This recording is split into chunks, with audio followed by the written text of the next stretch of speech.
सब कुछ बढ़िया चल रहा था, फिर अचानक से लूना 25 को लेकर ऐसी कौन सी आपातकालीन खबर निकलकर सामने आ गई है? क्या इस रेस में भारत का चंद्रयान 3 आगे निकल गया है और लूना 25 के साथ क्या गड़बड़ हो गई है? जानेंगे क्या हुआ है यहाँ पे। तो वहीं दूसरी तरफ नाटो से बहुत ज्यादा घबरा गया है चाइना। एशिया के नाटो का क्या होने वाला है ऐलान, जिसकी वजह से चाइना ने कथित तौर पर एक हॉटलाइन भी बिठा ली है। जानेंगे जियोपॉलिटिक्स में क्या कुछ चल रहा है। आइए जानते हैं इन खबरों को विस्तार से। लूना 25 इसको लॉन्च करने के पीछे रूस का एक बड़ा ही मकसद था और ये मकसद समझ लीजिए कि कितना इम्पोर्टेंट था। इसका अंदाजा आप ऐसे लगा सकते हैं कि 1976 का दौर था जब रूस ने चंद्रमा पर अपना कोई यान भेजा था और उस समय रूस नहीं होता था बल्कि उस समय हुआ करता था सोवियत संघ।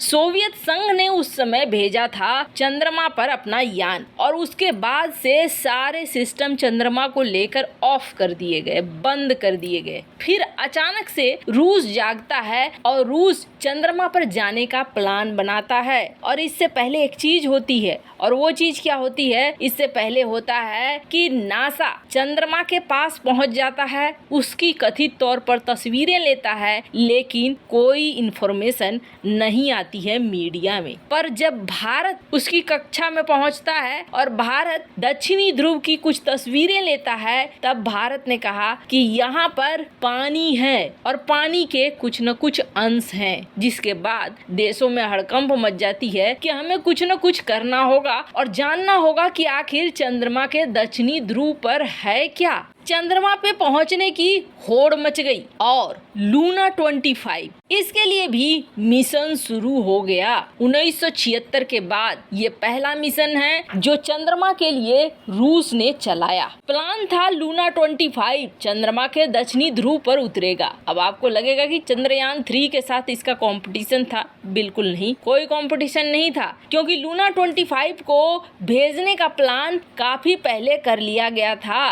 पर बीच में महामारी आ गई और उसके बाद फिर युद्ध शुरू हो गया, जिसके बाद चंद्रमा पर भेज नहीं पाया लूना 25 को रूस। लेकिन अब उसके लिए दो चीजें हो गई। एक तो नाक का प्रश्न बन गया। पश्चिमी देशों को दिखाना था रूस को कि देखो, हम एक तरफ युद्ध लड़ सकते हैं तो दूसरी तरफ हम विकास के रास्ते पर भी चल रहे हैं। अंतरिक्ष की लड़ाई में हम पीछे नहीं हैं और अंतरिक्ष की रेस में भी हम पीछे नहीं हैं। लूना 25 का चंद्रमा की सतह पे उतरना बेहद जरूरी हो गया और तब ये अंतर्राष्ट्रीय मीडिया एक नई खबर लेकर आने लगी और उनका कहना था कि भारत और रूस में होड़ लगी हुई है, जबकि ऐसी कोई बात नहीं है। चंद्रयान 3 से पहले ही लूना 25 का प्लान बन गया था। बस कुछ हेर फेर है डेट का, जिसकी वजह से दोनों इस तरीके से छोड़े गए कि आगे पीछे हो गया समय। और आपको बता दें, अब एक समस्या आ गई है। समस्या क्या आ गई है कि रोस्कोसमोस में, यानी कि जो रूसी अंतरिक्ष विभाग है, वहाँ फंस गया है। एक आपातकालीन बात हो रही है, जिसे लेकर ये कहा जा रहा है कि रूस का लूना 25 मुसीबत में है। और ये कब हो रहा है? जब ऑर्बिट में कक्षा बदलने की कोशिश कर रहा था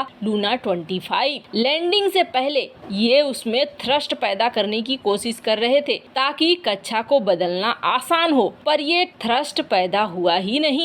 कहा जा रहा है कि कुछ इमरजेंसी वाली चीजें हो गई हैं, कुछ टेक्निकल फॉल्ट हो गया है, जिसके बाद इसने कक्षा बदली नहीं। धीरे धीरे करके ये उतरते, जब तक ये ऑर्बिट बदलेंगे नहीं, धीरे धीरे ऑर्बिट को छोटा नहीं करेंगे, तब तक संभव नहीं है लूना या किसी भी सैटेलाइट का चंद्रमा की सतह पर उतरना। और सबसे बड़ी बात यह है कि चंद्रमा की सतह बहुत आसान नहीं है, बहुत उबड़ खाबड़ है, बहुत खतरनाक है, इसलिए लैंडिंग करना खुद में बहुत मुश्किल भरा काम है। अब रूसी अंतरिक्ष विभाग का कहना है कि अभी इसमें बहुत थोड़ा वक्त लगेगा, हम कह नहीं सकते हैं, क्योंकि सुरक्षित लैंडिंग को लेकर एक संदिग्ध स्थिति बन गई है कि सुरक्षित लैंडिंग होगी या नहीं होगी। एजेंसी इस वक्त स्थिति का विश्लेषण कर रही है। खैर, अब चंद्रयान 3 को 21 से 23 अगस्त के बीच में चंद्रमा पे लैंड करना है, ये बात कही जा रही है। ये मिशन काफी जोखिम भरा है। कहा जा रहा है लूना 25 की कामयाबी की संभावना 70% है। लूना 25 को इस तरह से डिजाइन किया गया कि वो करीब 1 साल तक चंद्रमा की सतह पर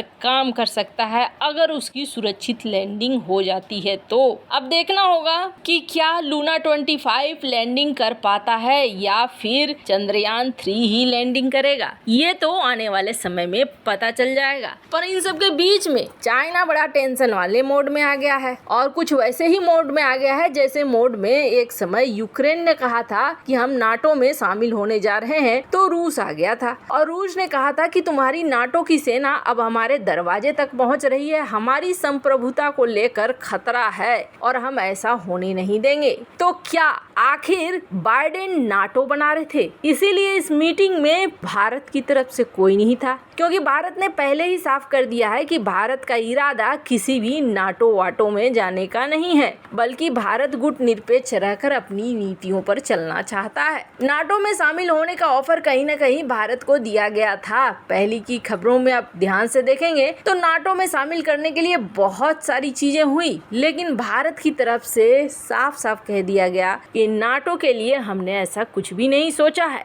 अभी जो बाइडेन एक बैठक कर रहे हैं, कैंप डेविड में एक बेहद खास बैठक हो रही है और इस बैठक को लेकर बेहद हाई अलर्ट मोड पर आ गया है चाइना, क्योंकि चाइना को ऐसा लग रहा है कि ये बैठक हो रही है, जल्दी इस बैठक के बाद नाटो की घोषणा होगी। साउथ चाइना मॉर्निंग पोस्ट इस ऑनलाइन वेबसाइट में दावा किया गया है कि जो कैंप डेविड में अमेरिका, दक्षिण कोरिया और जापान के राष्ट्राध्यक्षों के बीच जो बातचीत चल रही है, चीन उस पर नजर बनाए हुए है और चीन मानता है कि ये एशिया का नाटो है। वैसे आपको बता दें, चीनी एक्सपर्ट का ये भी कहना है कि एशिया में नाटो के लिए दरवाजा खुल रहा है और चीन की सीमा तक नाटो पहुंच चुका है। अब ऐसा क्यों कहा जा रहा है? दक्षिण कोरिया के राष्ट्रपति यू सुक योल, जापानी प्रधानमंत्री फूमियो किशिदा अपनी तरह के पहला ऐसा शिखर सम्मेलन है जो 3 देश मिलकर बैठक कर रहे हैं। जो बाइडेन भी इस बैठक में शामिल हैं और माना जा रहा है कि इस बैठक से घबरा गया है चीन, क्योंकि इस बैठक में बहुत सारी चीजें होने की संभावना है। कहा जा रहा है सबसे पहले तो एक हॉटलाइन स्थापित होगा इन 3 देशों के बीच और इस हॉटलाइन के जरिए तीनों देश एक दूसरे से संपर्क में रहेंगे। दूसरी बात ये कहा जा रहा है कि बैलिस्टिक मिसाइल डिफेंस सिस्टम और टेक्नोलॉजी को लेकर एक दूसरे से ये किसी तरीके की डील फाइनल कर सकते हैं कि हम एक दूसरे की मदद करेंगे, टेक्नोलॉजी देंगे या हथियार देंगे। कहा जा रहा है ये जो 3 तरफा गठबंधन है, ये गठबंधन धीरे धीरे सैन्य गठबंधन में बदलने वाला है। अब यहाँ पर तो साफ साफ दिख रहा है दक्षिण कोरिया गया है अमेरिका के पास मुझे बचाओ करके, जापान गया है मुझे बचाओ करके। तो हो सकता है अमेरिका, जापान और दक्षिण कोरिया ये कोई न कोई सैन्य गठबंधन करे। पर सवाल ये उठता है कि ये सब कुछ करने के लिए मजबूर किसने किया? वैसे इन सब मामले में आपकी क्या राय है? कमेंट कर जरूर बताएं। जल्द मिलते हैं अगली वीडियो में नई खबर के साथ।